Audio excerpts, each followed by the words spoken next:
Neste momento, enquanto você assiste, a revelação mais profunda e transformadora das Escrituras Sagradas está prestes a se manifestar. Muitos leitores focam nos eventos históricos, mas deixam de perceber o propósito eterno por trás da visão de um único homem. Em instantes decisivos, ele viu a glória de Deus, foi purificado pelo fogo e recebeu uma missão que parecia um paradoxo: pregar com fidelidade a um povo que escolheria não ouvir. É a história do profeta que testemunhou o Messias séculos antes e o custo que ele assumiu por essa verdade. Mas para entender a profundidade desse chamado, precisamos compreender a história de fé e desobediência que precede o evento de Isaías 6:1. Jerusalém, 740 a.C. O vento acaricia as muralhas empoeiradas ao pôr do sol. Um silêncio solene cobre o reino de Judá, uma nação pequena e orgulhosa. Experimentava-se prosperidade sob o comando de reis que, infelizmente, confiavam mais na força humana do que no Deus que os havia estabelecido. Em meio a este cenário de nações e exércitos, um homem, Isaías, de 34 anos, morador da capital, é convocado para contemplar a majestade eterna do Altíssimo. Ele é um mensageiro que não apenas anunciou o juízo, mas viu a promessa do Messias com os olhos da fé. Sua narrativa começa no auge da autossuficiência. O rei Uzias prosperava, mas a soberba se enraizava em seu coração como uma doença silenciosa. O Senhor humilhou essa arrogância, permitindo que a lepra se manifestasse sobre o rei que tentou usurpar o ofício sacerdotal no altar. Com sua morte, encerrou-se um período de aparente segurança. Abriu-se a porta para o que a história chama de o Ano da Visão. Judá vivia sob a bênção. Por mais de 50 anos, o rei Uzias fortaleceu as defesas e conquistou territórios. As nações temiam Judá. Acreditava-se que Deus o abençoava, e por um tempo isso foi um fato. Mas o coração humano é um solo perigoso. Quanto mais crescia o poder de Uzias, mais sua alma se inclinava para o orgulho próprio. E em um dia, ele transpôs um limite divino. Levantou-se cedo, vestiu-se com as vestes reais e dirigiu-se ao templo. Em suas mãos, um incensário, um instrumento de adoração reservado somente para os descendentes de Arão. Os sacerdotes o observaram com grande temor. Azarias, o sumo sacerdote, correu com 80 sacerdotes para detê-lo. Ó rei Uzias, clamou Azarias com convicção, não lhe é permitido oferecer incenso ao Senhor. Uzias se encheu de ira. Seus olhos se acenderam enquanto ele resistia. Mas, naquele exato momento, uma chaga surgiu em sua testa. Uma dor intensa percorreu seu rosto. Ali, na presença do altar, manifestou-se a lepra branca sobre sua pele. Todo o templo pareceu reter a respiração. Uzias fugiu, expulso. O rei que havia engrandecido Judá terminou seus dias marcado pela doença. Um testemunho de que nenhuma autoridade humana pode desconsiderar os limites estabelecidos pela santidade de Deus. O monarca havia partido, mas o mal persistia, a falta de temor. As estruturas físicas permaneciam, mas a devoção do povo se esvaía. A prática religiosa tornou-se vazia. A justiça foi distorcida. O necessitado era ignorado. Judá prosperava na aparência, mas internamente se corrompia. É neste contexto de vazio espiritual, no ano da morte do rei Uzias, que Isaías decide entrar no templo, talvez buscando consolo, talvez a direção divina, mas o que ele encontrou ali superou qualquer expectativa humana. De repente, o templo físico pareceu se desvanecer. Suas colunas deram lugar à luz, e diante dele a visão inexprimível, o trono do Altíssimo. Isaías foi dominado. Seus olhos fitaram o Senhor, entronizado, cuja glória preenchia o ambiente com um resplendor que parecia fogo puro. Ao redor, seres angelicais voavam, serafins, criaturas de adoração ardente. Cobriam seus rostos e pés e voavam, como se a glória fosse tamanha que não ousassem repousar. E clamavam uns aos outros com vozes que estremeciam os alicerces da terra. Santo, Santo, Santo é o Senhor dos exércitos. A glória do Senhor enche toda a terra. O ambiente vibrou com tal intensidade que Isaías sentiu sua fragilidade. Diante daquela pureza infinita, Isaías reconheceu sua imperfeição. Caiu com o rosto em terra, cobrindo a boca. Sua voz era de profundo espanto. Ai de mim! Estou arruinado, porque sou um homem de lábios impuros e habito no meio de um povo de lábios impuros. Nesse momento, um dos serafins voou. Em sua mão, uma brasa do altar. Isaías esperava o juízo, mas em vez disso, a brasa tocou seus lábios, não para destruí-lo, mas para santificá-lo. Sua culpa foi removida e o seu erro perdoado. Isaías respirou, tomado de reverência. A mancha de sua impureza foi retirada. Então, em meio àquela glória, ouviu a voz do Senhor: A quem enviarei? E quem falará por nós? Quem poderia ser a voz deste Deus? Mas algo fundamental havia ocorrido. Seus lábios estavam purificados. Ali, com temor, mas com uma convicção que não era sua, Isaías respondeu: Eis-me aqui, envia-me. Foi assim que Isaías se transformou de um homem temeroso em um profeta sob a comissão divina. Mas a mensagem que ele deveria entregar não era de conforto imediato. Era uma sentença severa que feriria o próprio mensageiro antes de chegar aos ouvidos do povo. Quando Isaías ouviu as próximas palavras do Senhor, ele sentiu um peso esmagador. Vai e dize a este povo: ouvi com atenção, mas não compreendais. Vede com clareza, mas não discernais. Torna insensível o coração deste povo. Essa seria a essência de sua missão? Pregar para que não houvesse arrependimento? Seus lábios tremeram enquanto ele perguntava ao Senhor: Até quando, Senhor?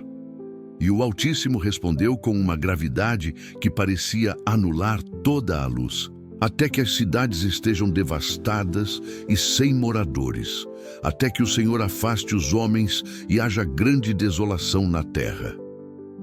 Um fardo imenso recaiu sobre Isaías. O castigo era certo e inevitável.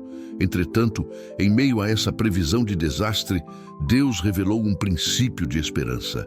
Assim a semente santa será o seu tronco, um remanescente, uma raiz que permaneceria viva sob a terra queimada, uma semente santa que sobreviveria ao julgamento. Isaías guardou essas palavras. Ele compreendeu que o serviço fiel nem sempre produz frutos imediatos. Seu dever era cumprir o propósito eterno. Mas após a partida de Jotão, o trono de Judá foi assumido por Acaz, um jovem rei que não seguiu a fé, mas se dedicou à idolatria. Enquanto Acaz se ocupava com rituais pagãos, um perigo real se aproximava. Ao norte, Israel havia feito um acordo com a Síria. Juntos, planejaram um ataque fulminante: marchar sobre Jerusalém, destronar Acaz e instalar um governante submisso aos seus interesses. Quando essa informação chegou ao palácio, Acaz demonstrou pânico. O coração dele e da nação se agitou, como árvores balançadas por um forte vento. Um temor generalizado. Judá não teria como resistir a uma coalizão tão forte. Mas no plano divino, o Senhor já tinha uma providência. Ele enviou Isaías para encontrar Acaz, acompanhado de seu filho, cujo nome era uma mensagem viva, Sear Jasub, que significa um remanescente retornará. Diante do rei hesitante, Isaías falou com a autoridade que vinha do trono: Mantenha a calma e não tenha medo. Não desanime seu coração por causa destes dois tições que fumegam. O plano da Síria e de Efraim não se concretizaria. E Isaías adicionou uma advertência que ecoaria na história: se não tiverem fé, certamente não permanecerão. A sobrevivência da nação estava ligada à confiança do seu líder no único Deus. Se você já se sentiu pressionado a tomar uma decisão baseada no medo, em vez de na fé, você entenderá a seriedade desse momento. É sobre essa confiança inabalável que refletimos em mais vídeos aqui no Semeando a Palavra. Acás, porém, manteve a teimosia. Em vez de se voltar para o Senhor, começou a buscar ajuda na Assíria, o império cruel, preferindo a aliança humana à salvação que só Deus poderia conceder. Deus, em sua misericórdia, ofereceu um recurso extraordinário para afirmar a fé vacilante do rei. Peça ao Senhor, seu Deus, um sinal, seja nas profundezas da terra ou nas maiores alturas. Acás, com palavras que disfarçavam a incredulidade, recusou. Não pedirei, nem porei o Senhor à prova. Parecia piedade, mas era desconfiança. Seu coração já estava voltado para a Síria, preferindo a servidão a um império, a se submeter ao cuidado divino. Isaías percebeu a falta de sinceridade e elevou sua voz para toda a casa de Davi e para as gerações futuras. Portanto, o próprio Senhor lhes dará um sinal. Eis que a Virgem conceberá e dará à luz um filho e o chamará Emanuel. Emanuel, Deus conosco. 3 palavras com poder para alterar o curso da história humana. Aquele que se assenta no trono sublime, cercado de serafins que proclamam a santidade, este mesmo Deus se faria visível, assumiria a forma humana, habitaria conosco. A profecia tinha um cumprimento imediato e outro distante. Antes que o menino profetizado soubesse distinguir o certo do errado, as nações que ameaçavam Judá seriam destruídas. Mas a visão de Isaías apontava muito além. Apontava para um futuro em que o Messias nasceria de uma jovem pura, em uma pequena aldeia, envolvido em panos humildes e não em vestes reais. Isaías foi impelido a revelar mais aspectos sobre o Emanuel. Ele viu que sobre este menino repousaria o Espírito do Senhor. Seria conhecido como Maravilhoso Conselheiro, Deus Forte, Pai Eterno, Príncipe da Paz. Ele previu que um renovo brotaria do tronco da família de Jessé, surgindo em um tempo em que a linhagem de Davi pareceria ter se extinguido, e sobre ele repousaria a plenitude da sabedoria, do conselho, do poder e da reverência ao Senhor. Esta promessa ardia no coração de Isaías, mesmo sabendo que Judá caminhava para o castigo. A desobediência de Acás e de gerações futuras culminaria em invasão e exílio. Mas Isaías sabia que a fidelidade de Deus persistia. O Emanuel viria, e um dia a nação que estava nas trevas veria uma grande luz, e sobre aqueles que habitavam na região da sombra da morte, um novo dia resplandeceria. Enquanto isso, as consequências da escolha humana seguiam seu caminho. A Assíria, usada como instrumento de juízo, avançava. Em breve, consumiria a Síria e Efraim como uma inundação. Aqueles que planejaram o mal contra Judá seriam aniquilados. Após a morte de Acás, Judá recebeu um período de graça. Ezequias, seu filho, assumiu o trono. Um jovem com uma disposição diferente. Desde o início, ele buscou o Senhor. Destruiu os locais de culto pagãos, quebrou as imagens e restaurou o culto no templo. Mas as adversidades logo se manifestaram.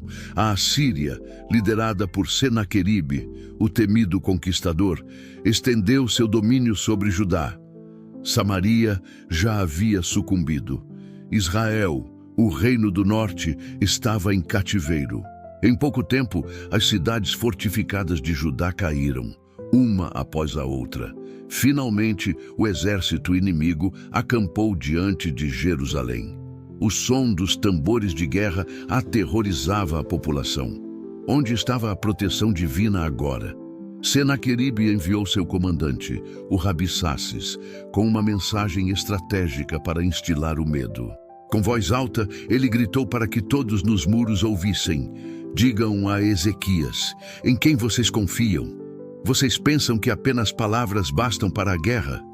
Ou dizem, confiamos no Senhor, nosso Deus? Não é Ele cujos lugares de adoração Ezequias removeu? Façam um acordo comigo. Não deem ouvidos a Ezequias, pois ele não pode livrá-los do meu poder. O pavor se espalhou como chama pelos corações. Ezequias, ao tomar conhecimento da blasfêmia, rasgou suas vestes, cobriu-se com pano de saco e subiu à casa do Senhor. Ele enviou os líderes e sacerdotes para buscar a palavra de Isaías, o homem que havia contemplado a glória no trono alto e sublime. É neste momento de máxima aflição que a voz da fé faz toda a diferença. E se você se sente tocado por essas narrativas de homens que se apoiaram no poder de Deus em circunstâncias impossíveis, o canal Semeando a Palavra o convida a se juntar a nós. Inscreva-se agora para receber mais conteúdos que aprofundam sua compreensão e fortalecem sua fé, assim como a palavra de Isaías sustentou Ezequias. A mensagem de Ezequias a Isaías estava carregada de sofrimento. Talvez o Senhor, nosso Deus, ouça as afrontas. Interceda, pois, pelo remanescente que sobreviveu. Isaías, o profeta, ouviu com seriedade, mas sua resposta foi firme. Ele respondeu com a certeza de quem conhece o Santo de Israel. Digam ao seu rei, não se abale pelas palavras que ouviu. O Senhor fará com que o rei da Assíria ouça um certo rumor, ele voltará para sua terra. E ali ele seria atingido pela espada. Em meio ao cerco, Ezequias realizou um ato que mudaria o destino de Judá. Ele pegou a carta ofensiva de Senaqueribe, subiu ao templo e a abriu diante do altar.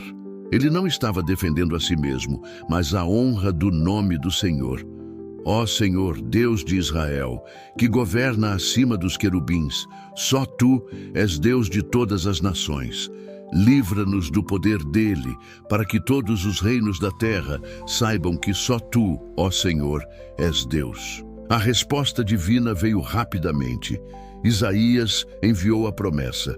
Assim diz o Senhor sobre o rei da Assíria: ele não entrará nesta cidade, nem lançará flecha nela. Eu protegerei esta cidade para salvá-la por amor de mim mesmo e por amor do meu servo Davi. Naquela noite, enquanto os soldados assírios dormiam confiantes ao redor das muralhas, o anjo do Senhor agiu. Ele percorreu o acampamento inimigo. Quando o sol nasceu, revelou-se um cenário assustador. 185 mil homens estavam mortos sem que Judá tivesse levantado uma arma. Senaqueribe retornou humilhado para Nínive. Ali mesmo, conforme a palavra profética, ele foi assassinado pela espada no templo de sua própria divindade.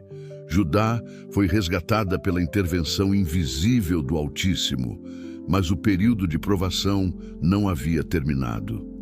Algum tempo depois, Ezequias adoeceu gravemente. Seu estado se agravou e, em seu leito, ele recebeu a visita do profeta Isaías, que com semblante sério lhe transmitiu a mensagem. Assim diz o Senhor: ponha seus assuntos em ordem, porque você morrerá e não se recuperará. Ezequias virou o rosto para a parede e clamou a Deus em meio às lágrimas. Ele apelou à fidelidade demonstrada em sua vida. Isaías já havia deixado o pátio central. Ele estava se afastando da situação. Mas antes que Isaías chegasse ao portão principal, a palavra do Senhor o alcançou. Volte e diga a Ezequias, o líder do meu povo: ouvi sua oração e vi suas lágrimas. Eu o curarei, e no terceiro dia você irá ao templo do Senhor. E mais, Deus lhe concederia 15 anos adicionais de vida. O Senhor ofereceu um sinal físico. A sombra recuaria 10 degraus no relógio de sol de Acaz. O tempo se ajustou ao comando de Deus. Contudo, no conforto de sua recuperação, Ezequias cometeu um erro de julgamento. Embaixadores da Babilônia vieram para parabenizá-lo. Ezequias, movido pela vaidade, expôs todos os seus bens, os tesouros, as armas, tudo em seus armazéns. Não reteve nada. Isaías veio ao seu encontro com uma expressão preocupada. O que eles viram em seu palácio? Perguntou. Ezequias respondeu: Virão tudo o que havia nele. O profeta então proferiu a sentença: certamente virão dias em que tudo o que há em seu palácio será levado para a Babilônia. Nada será deixado para trás. A reação do rei, ela demonstra a fragilidade humana. A palavra do Senhor que você me trouxe é boa, pois haverá paz e segurança durante a minha vida. Ele priorizou o seu presente, negligenciando o futuro de seus descendentes. Isaías, o homem da visão, permaneceu íntegro até o fim. Ele organizou seus oráculos em um livro de 66 capítulos, estruturado em duas partes principais. A primeira parte, capítulo 1 ao 39, dedicada ao juízo, e a segunda parte, capítulo 40 ao 66, focada na consolação e promessa. O que se seguiu marcou uma era. Séculos se passaram. A Babilônia, a quem Ezequias revelou suas riquezas, oprimiu Judá. O templo foi destruído. O povo foi levado para o cativeiro. Mas, exatamente nesse período de escuridão, a voz de Isaías se elevou novamente. Os capítulos de consolação iniciam com um chamado à esperança. Consolem, consolem o meu povo, diz o seu Deus. Isaías dirige-se aos exilados, uma nação sem perspectiva, falando de restauração e do fim do castigo. É neste ponto que a visão profética alcança o seu auge. Ele apresenta o conceito dos 4 poemas do servo do Senhor, não mais focados em reis ou exércitos, mas em um servo, um homem que assumiria o peso da culpa humana, que seria ferido por causa de nossas transgressões. No capítulo 53, o cerne de toda a profecia, Isaías descreve o sofrimento do servo com precisão. Ele seria desprezado e rejeitado, carregaria sobre si a nossa dor. A base da nossa paz estaria sobre ele. Por meio de suas chagas, a cura seria manifestada. Além disso, Isaías revela o ponto central. Ele seria executado como um transgressor, mas sepultado no túmulo de um homem rico. E qual o motivo? A vontade do Senhor prosperaria por intermédio dele. Ele se ofereceria como sacrifício pela culpa, trazendo justificação a muitos. Nenhum profeta discerniu com tanta clareza o propósito da vinda do Messias, não para estabelecer um reino político imediatamente, mas para ser o Cordeiro Divino que remove o pecado do mundo. Esta é a compreensão essencial que muitos leitores não alcançam. Isaías conclui sua visão com uma perspectiva de glória. Ele olha além do cativeiro, além da primeira manifestação do Messias, para o destino eterno. Ele profetiza novos céus e nova terra. Um lugar onde o som do choro não será mais ouvido, onde o leão e o cordeiro viverão em harmonia, onde a injustiça que corrompeu Judá será completamente desfeita. A terra será preenchida pelo conhecimento do Senhor, como as águas cobrem o oceano. O tema que conecta toda esta obra, o princípio que une o castigo de Uzias e o sacrifício do servo, é o título que Isaías emprega 25 vezes, o Santo de Israel. Aquele que Isaías contemplou no trono é o mesmo que veio como servo. Sua vida espelha o ciclo de Uzias ou de Ezequias. A confiança em si mesmo que leva ao sofrimento ou a oração sincera na adversidade que resulta em livramento. A mensagem final do profeta não é apenas histórica, é um apelo pessoal. Lembre-se do fogo que tocou seus lábios. A purificação não o habilitou a falar o que o povo desejava ouvir. Habilitou-o a suportar o peso da rejeição, cumprindo a missão, proclamar a verdade, mesmo que ela não fosse acolhida. O ponto de virada final é este. A recusa do povo de Judá, predita por Isaías, não foi um desvio do plano, foi o caminho estabelecido. Seu coração endurecido abriu a porta para que a mensagem da salvação alcançasse todas as nações, todo o mundo. O juízo serviu como meio para a salvação universal. Isaías, o mensageiro, tinha consciência de que suas palavras seriam rejeitadas em seu tempo, mas ele se manteve fiel. pois seu compromisso era com o propósito eterno.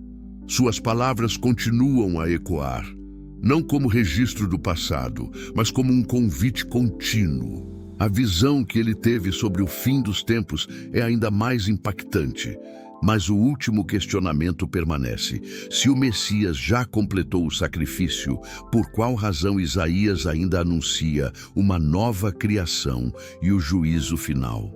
Se esta jornada, através do livro de Isaías, aprofundou sua compreensão sobre o que a palavra de Deus revela e acendeu em você o desejo de saber mais, então o canal Semeando a Palavra é o seu destino.